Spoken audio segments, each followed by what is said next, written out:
How to use Robinhood recurring investment features. Hi guys, welcome back to another episode. In this video, I'm going to let you know the ways to use Robinhood's recurring investment feature.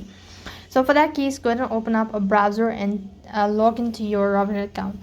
So you could also use an application. Either way, the procedure is going to remain the same. So while you're on this page, what you want to do is go to the stock section page, and then you want to go ahead and enable or select the particular stock. So I'm gonna go ahead and use the stock that's available right over here. So you could see these are the ones. So I'm gonna go with the Meta, which is at the bottom of the page. Now what next you want to do is when you're directed to the info section, here you just want to go ahead and tap on the trade button. As you click on the trade button, you could then press on the options that share, or you could find a different interface as mine also. So when you select that, you could find the recurring investment.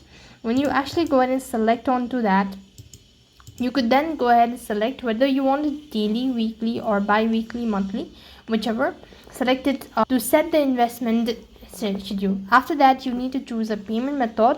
Once you've actually done it, so you could either go ahead and add the account as well, or you could just go ahead and select the linked account. This way you'll have successfully enabled Robinhood's recurring investment feature. That's all for this video. I hope the video was helpful. Make sure to like, share and subscribe to our channel. Thank you for watching. See you in the next video.